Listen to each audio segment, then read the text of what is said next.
दीपक गाजियाबाद से हमारे एक दर्शक दीपक पूछिए। सर डॉक्टर वाली से क्वेश्चन है सर। हेलो, पूछते जाइए, सुन रहे हैं वो आपको। हाँ, डॉक्टर वाली से क्वेश्चन है सर। मेरी मम्मी हार्ट पेशेंट है, क्या वो कोविड की दवाई ले सकती हैं, वैक्सीन?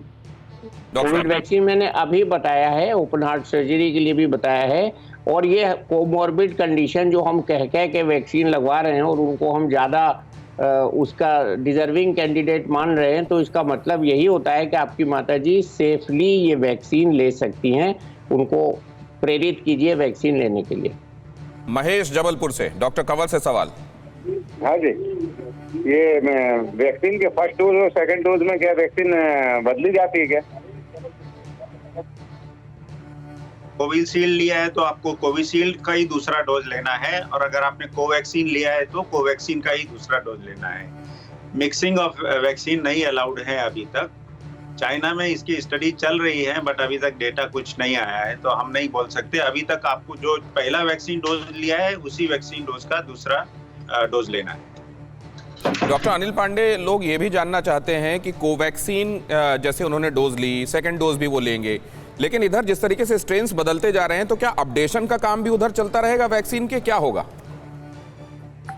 एक्चुअली इस पर ये चल रहा है स्ट्रेन के हिसाब से। जैसे ये थर्ड वैक्सीन इंडिया में है स्पुतनिक, इसका एक्चुअली 2 डोज दोनों डिफरेंट है, क्योंकि दोनों वेक्टर वायरस वैक्सीन है। बट फर्स्ट डोज ये जो है आपका AD25 के लिए है एंड सेकेंड डोज AD5 है। 2 डिफरेंट वेक्टर वायरस का है, तो उसे उम्मीद की जा रही है कि शायद उसका प्रोटेक्शन बेटर हो सकता है। और यूके में भी अभी जो कुछ चल रहे हैं mixing of vaccine depending on the various strain, तो मेरे समझ से ये अभी फाइनल वैक्सीन नहीं है। रिसर्च अभी भी चल रहे हैं, क्योंकि म्यूटेशन इतने ज्यादा हो रहे हैं। अभी तक तो ये सारे स्ट्रेन्स को कुछ न कुछ हद तक न्यूट्रलाइज कर रहे हैं ये दोनों वैक्सीन, बट कुछ और भी म्यूटेशन रिपोर्ट हुए हैं, लैब में भी हुए हैं, हम लोगों के यहाँ भी हम लोगों ने स्टडी किया है। तो आई थिंक जो कोवैक्सीन ले भी एक अप्रूवल लिया है कि 6 मंथ के बाद एक बूस्टर डोज थर्ड, शायद उस पर भी ट्रायल चल रहा है। तो most likely third booster dose may require and other vaccine will may follow the same I think protocol. Okay, और सीमा जालंधर से जुड़ रही हैं, वो पूछना चाहती हैं अपना सवाल। सीमा पूछिए डॉक्टर अनूप से सवाल। मैं पूछना चाहती हूँ सर कि मेरे हस्बैंड की ओपन हार्ट सर्जरी हुई पड़ी है और अब वो डायलिसिस पे है।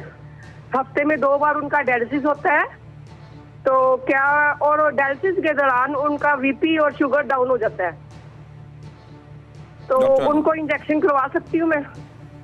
देखिए, बिल्कुल एक बहुत इंपॉर्टेंट क्वेश्चन है। जो लोग डायलिसिस पर हैं, डायलिसिस होने के बाद आपके वाइटल्स को मॉनिटर किया जाता है। अगर डायलिसिस के बाद आपका पल्स बीपी स्टेबल है तो आप बिना किसी संकोच के जाके वैक्सीन लगवा सकते हैं। लेकिन अगर डायलिसिस के बाद आपको हाइपोटेंशन की प्रॉब्लम है, जैसे आपने बताया शुगर बहुत कम हो जाता है, उस समय आप वैक्सीन ना लगवाएं। जब आपके दोनों पैरामीटर नॉर्मल हो जाए तभी आप जाके वैक्सीन लगवाएं।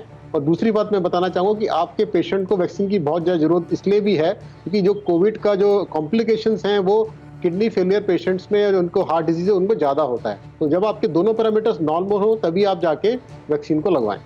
परवाह देश की, सोमवार से शुक्रवार रात 10 बजे TV9 भारतवर्ष पर।